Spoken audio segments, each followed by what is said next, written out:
crypto is the new era. Crypto is what's gonna rule the world in 2017 and on. So here is to Donald Trump and all the government and all the banks. You guys are the worst. That's the reason why the world is so corrupt and it's so, look, we're going crypto, guys, and this is the new century, our world, and we are gonna rule it.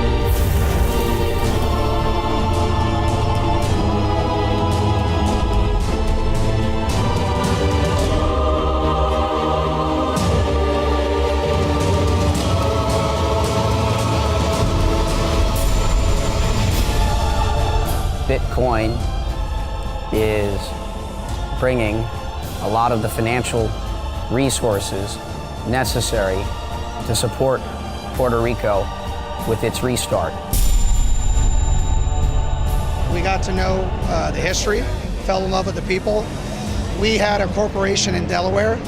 We just decided to incorporate here, and like half of our team is moving here. Puerto Rico to me means community.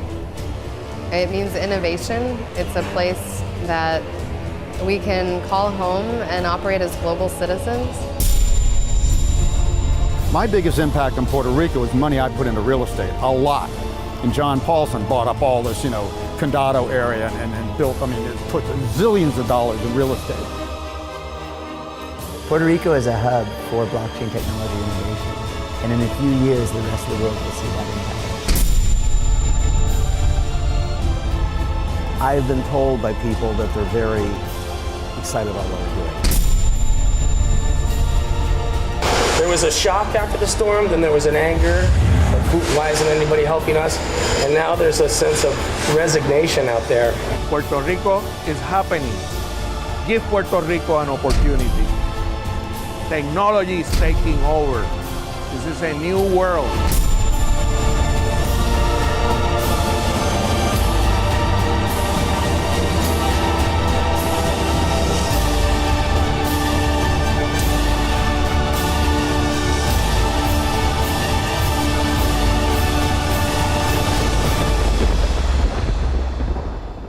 Puerto Rico, a territory claimed by the United States but often neglected. An economic downturn, high debt, and a series of hurricanes have led this island into economic devastation. Amongst the locals, some have used their US citizenship to flee to the mainland in pursuit of opportunities, while others remain here committed to rebuilding this island and restoring its economic dignity. As the island rebuilds its infrastructure, US investors and entrepreneurs are lured here by a series of tax incentives and the ability to make a big difference in a place that they call their own. Amongst these, a group of pioneers in the promising blockchain technology space. Are these Bitcoin billionaires here to save the island or just to save some cash?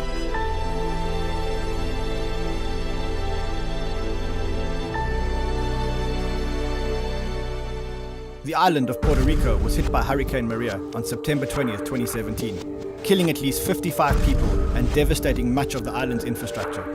It followed Irma and is the most powerful hurricane on record to have ever hit the island, with sustained winds of over 250 kilometers per hour. Knocking out most of the power grid, the island is still very much in recovery and survival mode. While some help has been forthcoming from the US military and FEMA, it hasn't always been enough and often arrived weeks later. Today we're starting to see the utility trucks out and about and workers up repairing the lines.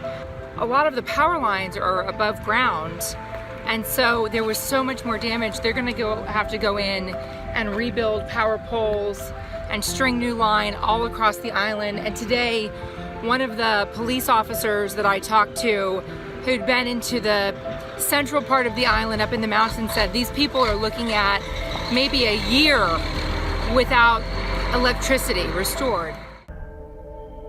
Well, I tell you, first of all, we couldn't get out of here because it was pretty short notice. That hurricane kind of accelerated. We only had about a day and a half. No, could not get a flight out. Had to stick it out in our condo. And we were literally holding windows and doors from blowing out, literally. And the people around us did blow out because they weren't there. So we were actually lucky we stayed. But then we had to, I spent 2 months in New York because I couldn't function here. So until the internet and the cable and everything kind of got running and electricity, but otherwise, I've always worked out of my home. My company's got headquarters, but I don't ever go there except for company meetings. So I can be here just as easily as I could have been in Miami or Tampa, and it's easy to fly out of here and get to any East Coast city. We traveled with Lulu, a local resident in one of the worst affected areas where Hurricane Maria hit. Months later, there are still signs of a devastation caused by Maria, and people are still scrambling to survive with intermittent power, water, and basic services. And the hurricane was so big, it was 5 times the size of Puerto Rico, and it was on top of the island for, I think, a little over 27 hours. So when that happened, we lost all communication on the island. All our towers fell. So being on the outside and getting stuck in DC, we didn't know what was happening in the island. And so we helped capacitate the team on what needed to be done. The first thing is clear the ancillary roads and restore communications and make sure that people were getting the fuel they needed, and making sure that FEMA was able to distribute and deliver the food. But unfortunately, there was a breakdown in communication, a pretty large one. Not knowing how anybody was, working 20 hours a day from the governor's office trying to save people's lives. We were able to fly out almost 347 children out of private aircrafts. And just a lot of elderly people, getting them picked up and making sure they were able to make humanitarian flights.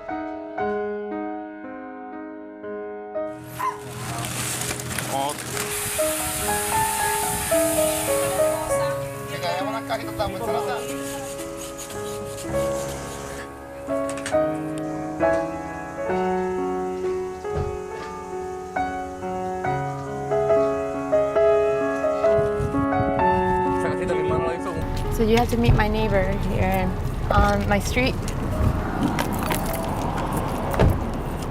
He lost his home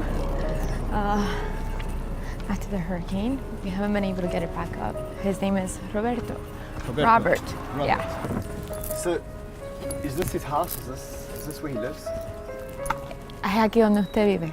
Aquí como vivo. 60 años llevo viviendo. He's lived here for 60 years. He's lived in this house for 60 years. 60 years.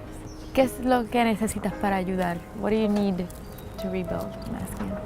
Bueno, yo necesito affidavit, porque esto no es mío aquí. He says that he needs an affidavit because this isn't his.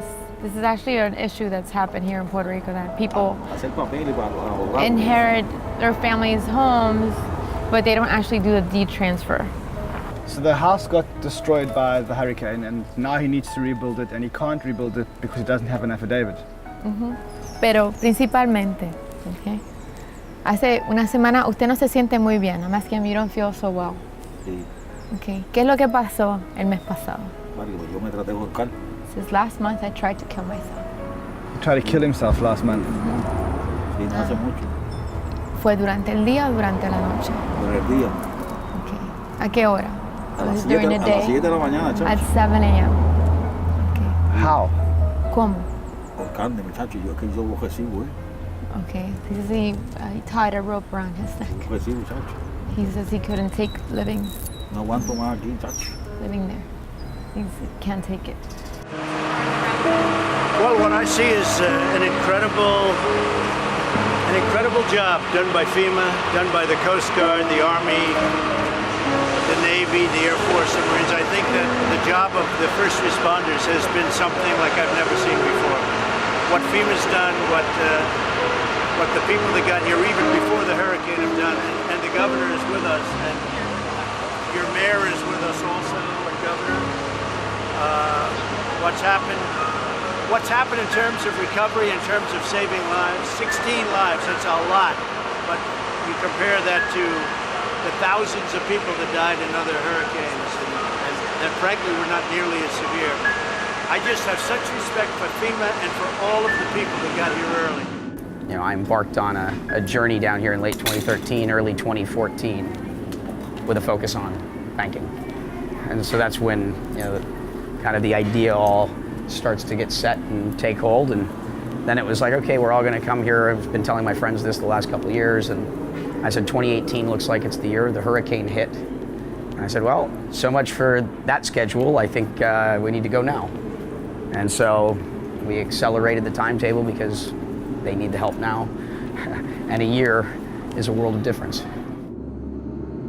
The only thing at this point where there's a plan is We're here to help Puerto Rico with its restart. You know, Puerto Rico can do everything it's doing on its own just fine, but it's always better with some help. So you have all of this deep culture and history, you have amazing people, you have the open-mindedness of a place like San Francisco. So we came here and saw an opportunity, a really big opportunity to grow a community that we've grown in several places. The community in LA has been something that I've been in for a long time. I helped with the government's transition when LA did the Open Data Initiative, and I see the need here. There are 120 government agencies that don't talk to each other. They have closed loop systems, they have centralized databases, and when we have a technology that can fix this problem, you just want to come and help. So it was some initial conversations with friends who had moved here, as well as being introduced to the governor. When I met him, I was pretty much in for it because I really wanted to provide a lot of help, and I realized that the place has amazing heart. So when did you discover blockchain? When did it change from video game mining to the penny drop moment where you discovered that there's this thing called the blockchain and the blockchain could do amazing things? Because of what I've been doing around game currencies, most everyone in the world that was working on anything digital currency related, and for the most part, had, crossed my path or come to me. Wired, I think in 2008, December 2008, which is interesting, the month before Bitcoin launches, did a 2-page spread, calling me the godfather of sort of digital currency. Bitcoin came to me with someone calling and asking me what I thought of it. I said, let me call you back, Google. And what I learned through my first business was market timing and kind of being able to see the timing. And so it was just something that I mostly tracked for the first few years, and it wasn't until 2012 where I had my kind of moment where I'm like, whoa, the time is now. But what of Puerto Rico as a place? Is it a colony, a state, or a territory of the United States? A local cab driver schooled us. Puerto Rico, in 1898, Puerto Rico was possession of the Spain government. And during the Hispanic-American War, Puerto Rico became possession of the United States of America. Philippines, Cuba, Dominican Republic, Puerto Rico, and a few islands from the Caribbean, they became part of the United States. Now, United States grant the independence to Philippines, to the Dominican Republic, and to Cuba. But they kept Puerto Rico, and they have kept Puerto Rico. The only reason it will be because of the strategic point in the Caribbean. Puerto Rico is bankrupt essentially because of colonialism. So what you have here is the Jones Act. 1917, they become a territory of America, and what you see is not only do they get American passports, that's part of the deal, but they don't get the full rights of Americans, whereby they could trade freely, they could have, they could trade. So they can't trade, for example, directly with China. They have to do it through the US. Everything to this island has to come through American-made, manned ships. The thing about Bitcoin, it gives you individual economic sovereignty. They don't have economic sovereignty on this island. They could vote for whatever governor they want, but they have a fiscal control board appointed by, it's like 6 or 8 guys appointed by the US president who can overturn any economic decision that their governor makes. They also have the problem of the US dollar, so they can't devalue their currency like all the other Caribbean nations can and invite more tourists in. So with Bitcoin, with your own cryptocurrency, you have economic sovereignty, and it doesn't matter that your country is actually controlled by outside interests and a fiscal control board. You're like, okay, go control whoever you think you're controlling, bye. Now, the tax breaks for US citizens in Puerto Rico are obviously one of the major reasons this territory is attracting so much attention. So I managed to track down the very man who drafted the laws governing these incentives, Alberto Bacco, former Secretary of the Department of Economic Development and Commerce in Puerto Rico. Basically, these are 3 principal acts that address business and 1 act that addresses the residency. The residency is Act 22, where you can become a resident of Puerto Rico and by becoming a resident, you pay no taxes, zero taxes on capital gains and on passive income. Why is that? Because we are a territory of the United States, and in the United States, you cannot tax without representation. Then we have 3 acts that the beauty is that all these people that move to Puerto Rico, they will not come here to vacation, and they saw the opportunity of bringing their businesses to Puerto Rico, creating jobs in Puerto Rico, developing new industries in Puerto Rico. Those are Act 20, Act 273, and Act 399. Basically, Act 20 is for any kind of service that you can render from Puerto Rico to the US and to the world.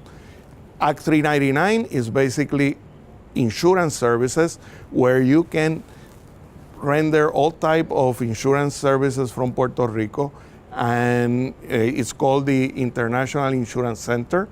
And Act 273 is the International Banking Entity Law, where for Puerto Rico definition, international banking is everything that is done to outside of Puerto Rico. So you can do banking from Puerto Rico to the United States and have these tax advantages.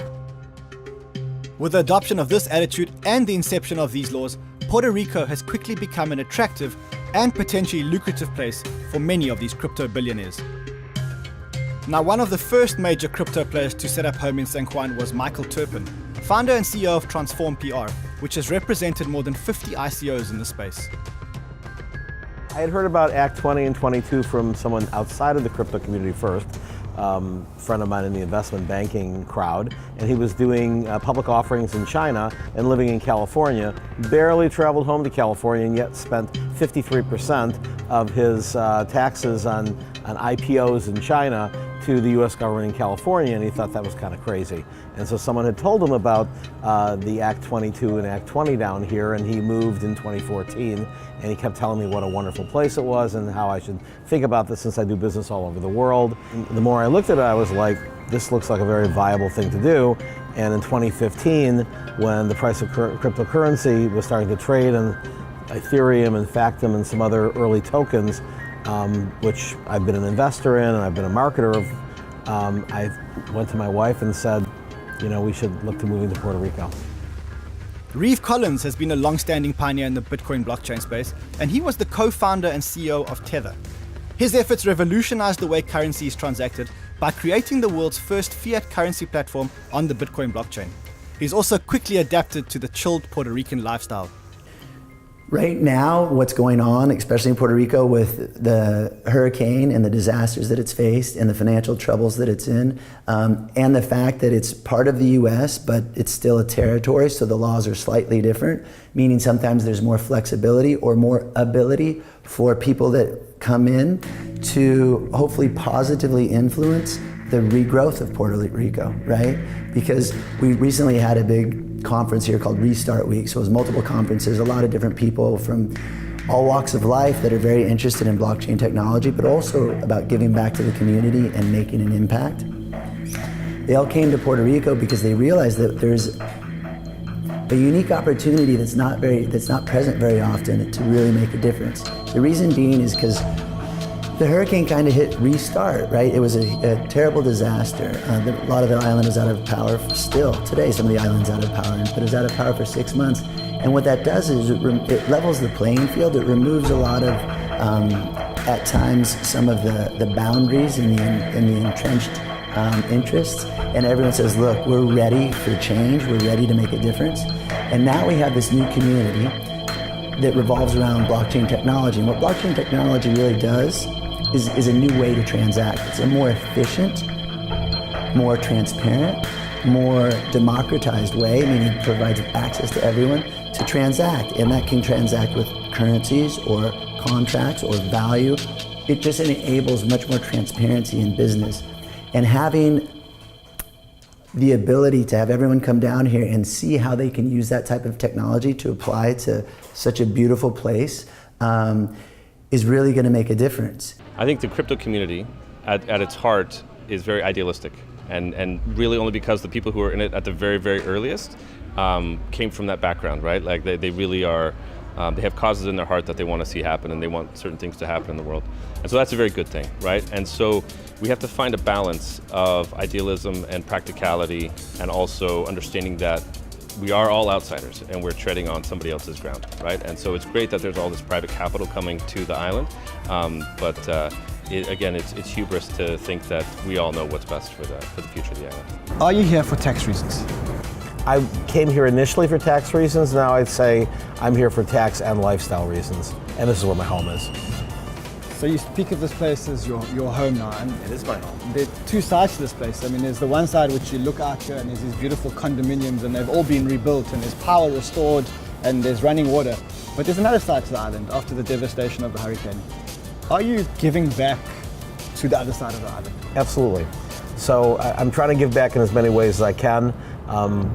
This was the second year that we did the Coin Agenda Caribbean Conference. 10% of our ticket proceeds went to island charities. We're looking at two communities that need each other. We're looking at the blockchain community that has had a problem establishing itself in New York, where it maybe should have been. I've been looking for what we call friendly jurisdictions. Where can we go where it's not just the taxes, but people want us to be here? They embrace new technology instead of are afraid of it. And I'm old enough to have been through the internet, through social media, and all those technologies in the very beginning had people who said, what? Internet? You must be all pornography. What? Social media, you must be all about trying to kidnap people or, just all this nonsense. And same thing with the blockchain. It's still very early in the blockchain. 10 years from now, your blockchain is going to be invisible inside of your phone. The crypto scene isn't necessarily anywhere. I think this is going to spring up and this will be a part of it. But I don't think this will be the full crypto scene. There's a lot of other jurisdictions, Switzerland, Singapore, all going after it now. Well, I mean, the requirement is you have to live in Puerto Rico for 6 months a year, and that's not practical for a lot of people who are actually running businesses in the United States. If you move your business here and you can run it from here, different story. But I don't think the percentage of people that can actually do that are a lot smaller than the entire crypto scene. Crypto conferences by day, but Puerto Rico comes alive at night. I've been battling my way up this road, meeting people have been hoarding me and harassing me.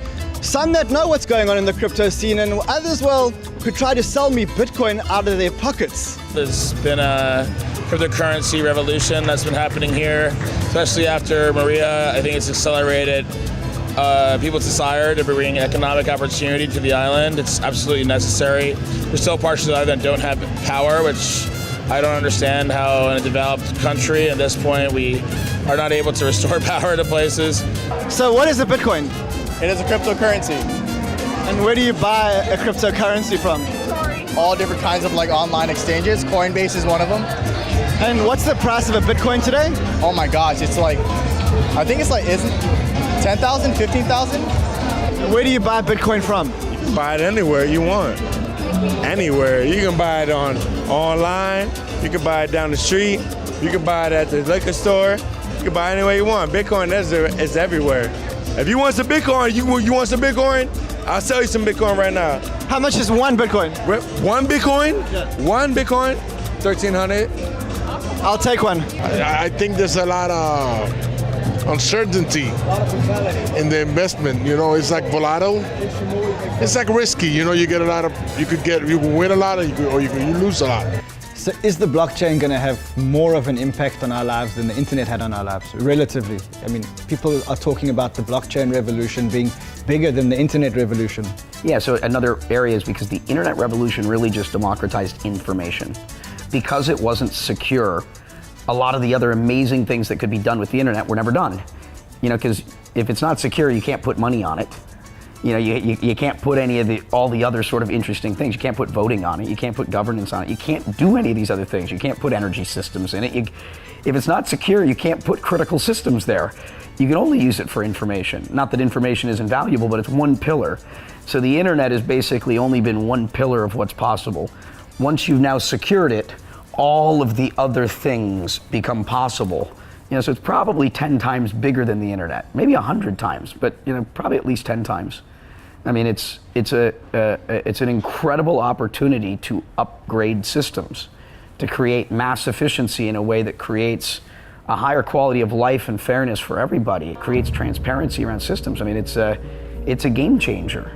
A game changer indeed, to the point that 3 cryptocurrency conferences were held in San Juan simultaneously in March 2018. Branded Restart Week, this was a community-driven week of events in Puerto Rico, celebrating culture, rebuilding the vibrant past, and envisioning the future. The week included 3 back-to-back blockchain industry conferences, which brought members of the international blockchain community together.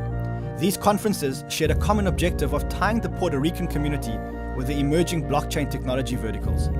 About 150,000 people remain without power across the island, so the disaster recovery issues loom over the event attendees. But the question remains, is Puerto Rico the next Cryptopia? Crypto conferences in Puerto Rico, did you ever think you'd see the day where a bunch of crazy people wearing cowboy hats build a community in Puerto Rico around crypto? So I had a little precognition, if you will. Michael Turpin, who's one of the people responsible for dragging me unwillingly into crypto, moved here a couple of years ago with his wife, and he had lived in Las Vegas for a long time, so I would always go visit him in Las Vegas. And so when he moved here, I was like, that's really interesting. And we started talking about sort of the tax laws and some of the optimal reasons for being here as a US citizen. But also really, he said he moved here, you know, in many ways to explore a new business environment, but he actually found a social environment and a cultural environment that he fell in love with. And so he was here before the hurricane. And I think after the hurricane, he and Brock and some of the other people really came together and began thinking about, we've created all this wealth as a community, as a network. What should we do with this money? I mean, are we just going to sort of sit on it and fly around in jets, or are we going to make something happen with it and really have an impact on the world? And I think that is really noble, and it's the first time I've seen that sort of Rockefeller-esque give back energy in any industry. It hasn't happened in any of the internet industries I've been part of. So when you arrived here this time, what were your perceptions of Puerto Rico? Well, I haven't been here since the hurricane, and I was quite keen. I have a lot of social and personal connections to this place, so I was keen to see the damage and the recovery. And I was both struck by how much recovery has been made and how much damage there still is. I mean, across the street even from here was one of the best espresso shops in all of Puerto Rico, and it's not opening, and there's no plans to reopen. So we are in a place that's sort of been knocked down and in the process of creative rebuilding. And this rebuilding is something the crypto community in San Juan want to tackle head on. Was it worse or better than I thought? Well, no, I think it was about what I thought. Maybe a little better on how we came in, but you can still see the devastation, and there's still a lot to be done. But you know, I think it was pretty well documented, at least in the States, about what had gone on here and the devastation that happened. So I was expecting it to be pretty bad, and it's still pretty bad. Are you doing any projects in Puerto Rico to help Puerto Rico? Oh, we're doing everything we possibly can. This is not a crypto movement. This is an everything movement. The top people I know in healthcare are here. The top people I know in education are here. The top people I know in agriculture or permaculture are here. The top people I know in energy, from solar to recyclables they're all here right now. If you walk around the conference, it's like superheroes from all over the planet that are like the wizards of making that stuff happen and all over the earth, and they all came here for some reason. So just how is the crypto community in Puerto Rico planning on giving back to residents and righting some of the wrongs of the past? Brock Pierce has already started, refurbishing a local community center and promising some of the local schools free internet access. With Restart Week, all the hotels in San Juan were sold out for the first time since the hurricane. The week culminated in a Power to the People benefit concert, hosted free to the community by Lottery.com. The concert was held at the Coliseo, where thousands of people celebrated in an evening of music. Sure, you know, we're here at the Power to the People concert. It's a benefit concert presented by us at Lottery.com. It's really meant to benefit the entire island directly of Puerto Rico. Specifically, we're partnered with the Boys and Girls Club of Puerto Rico and the Off-Grid Relief Fund. They do great work here, and really, I think we're here mostly to listen and learn. We want to help raise money, but we understand that we are outsiders and we don't know what's best for the island. They know what's best. You know, Puerto Rico knows what's best and what Puerto Rico needs. So really here to just be as helpful as we possibly can, but to not impose our will. We're here to advance their cause, not ours. Well, you know, we're part of the crypto community. So, you know, we're in the middle of an ICO of our own. And Puerto Rico is quickly becoming a hotspot for crypto. So that's where the genesis of it was. And then when we really learned of, I think what has previously happened with fundraising efforts here in Puerto Rico, and we thought that we could help and advance that. And I think, for me, when I think of social impact, I want to have goal lines, and I want to have, I want to be able to say that we actually made an impact and we solved a specific problem. And I don't think it's enough for us to just come in, raise money, pat ourselves on the back, and then leave. We want to stay involved in the community at their direction and really get some things done. And it's my hope that we never have to have this benefit concert ever again, that this is the last one, and then the result of this is that Puerto Rico stands on our own feet and doesn't need outside help anymore. We're building the foundation of something beautiful with and for Puerto Rico. But the foundation is everything, and the things that I say is, okay, you're here, great. It's a beautiful island, go check it out, get to know it. Get to know its people, get to know its culture, understand its needs. There's really a push to educate local people in our systems. So it's not just carpetbagging, showing up and setting up shop. You have to hire Puerto Ricans to get the tax breaks. So Max, we've been here at the conferences, there have been over 1,000 people, there have been VCs, there have been capital people, there's been a brains influx of the smartest crypto people in the world, and they've all been enamored by the charm of this place. It's a mix between Barcelona and Lisbon, but it's in the backyard of America. Do you think that that's going to bring the people into, to come and live in Puerto Rico? Yeah, I think that it will attract a critical mass of talent and capital to get over the hump and to be a player in the crypto space. And with that comes power and influence. And with that comes a government here locally that is willing to work with the entrepreneurs on the ground. And with that comes the ability to then pressure Congress to do things that they want done. The American Congress is venal. They will do whatever you pay them to do. And if you've got money to do it, they'll change laws, they'll create new laws. The financial industry knows for years now that they make the financial laws because they pay for the financial laws. And crypto is getting into the financial space. And the government is pro-crypto. And we're talking about billion-dollar startups. And they can go into Congress and make any law they want to. That's the great lesson we know from America. It's not a country governed by any ethos other than the dollar. That's it. Forecast for us, when do you think that blockchain money or cryptocurrency will become a viable source for the 3 billion unbanked people to be able to trade with each other? How far away are we? You gave us the example of the internet starting and then becoming usable. I think that billions of people's lives will be impacted much faster than people would realize or think. And you have to look at the history of how long did it take Facebook to get to 1 billion users? How long did it take, Uber to get to where it is? How long did it take for WhatsApp? And what you're seeing is things are happening faster and faster and faster because people are becoming more and more connected. The learning curve, is getting, the divide is getting shorter and shorter. We're in these exponential times, and you have to teach someone a new behavior. It has to be improving their lives by like an order of magnitude. And that's why Africa is so interesting. You have to look at things like M-Pesa. The most advanced payment market in the world is Kenya, which would surprise most people, and that's because the need is the greatest. And so when there's billions of people that don't have access to things that are almost as important as clean drinking water that most of us take for granted, the need is there. As soon as the technology is there and able to deliver it, I think, the word spreads like wildfire. I've been following you for a few years. I've seen you on the stages. You were really one of the pioneers of blockchain. You're so humble about it. Do you sometimes, before you go to bed at night, do you sometimes just take a minute and say, I built something amazing. I was there. I spearheaded this thing. I think about the beginning of this a lot because I also feel like I was at the beginning of the internet.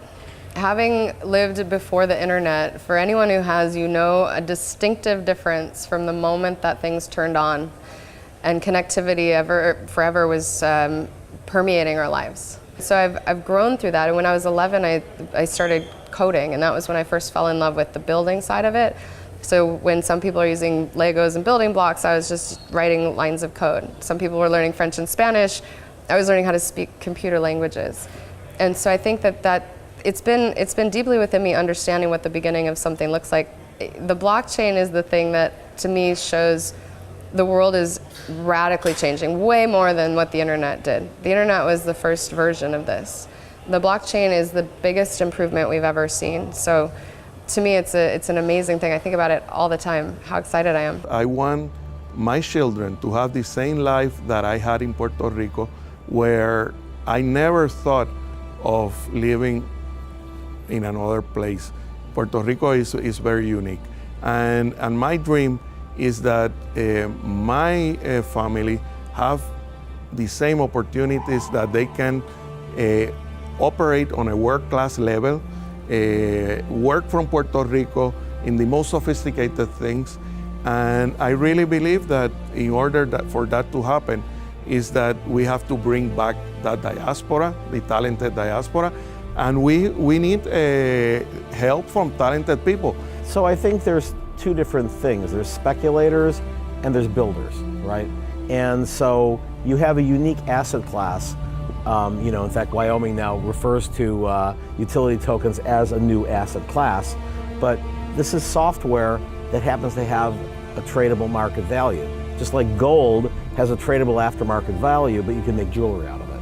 There's been $6 billion poured into this space over the last 12 months. And that money actually, why some people say, they're very focused on the price, and they say, it comes and goes, which it does, but it's about the awareness and the fact that all of that money now is focused on making that technology usable. Negativity. Is there negativity about you guys being on the island? Are some people saying, you guys are coming here, you're not paying tax, you're buying up our real estate, you're inflating prices, or have they welcomed you here with open arms? I see a lot more people being welcoming. I'm told there are people that think that we're invaders, but I haven't met one yet. I mean, I have people ask questions, typically reporters, but that's our job. I don't really see a groundswell of opinion against what we're doing here. Will all this be enough to rebuild the island's infrastructure?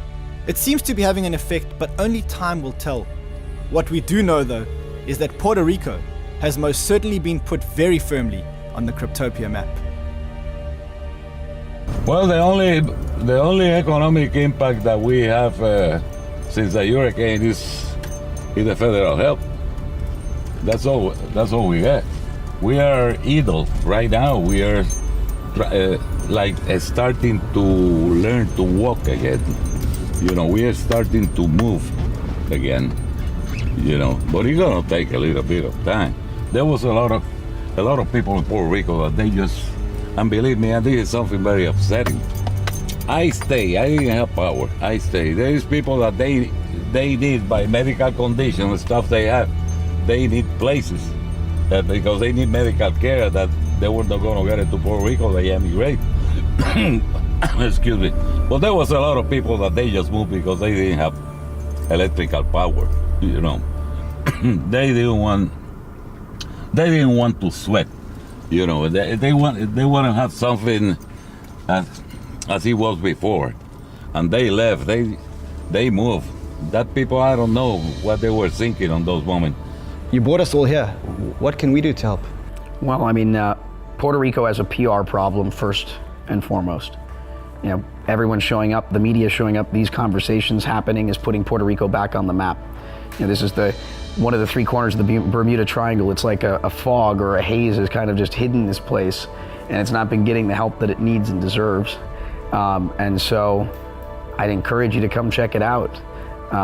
If you're about giving, if that's part of what you do, there's going to be tons of charities and amazing things and wonderful people going out to do wonderful work all over the island in a time in need. It's still in need. It doesn't have its basic needs. 20-30% of the island doesn't have electricity. There's not even perfect drinking water in all places. Its basic needs aren't met. These are people that are desperately in need of help and assistance right now. Today is a day of service, and so I encourage people to come out here, get to know the island, get to know the people, get to know the culture, get to know its needs, and figure out how to use your superpowers from abroad or here to help these people.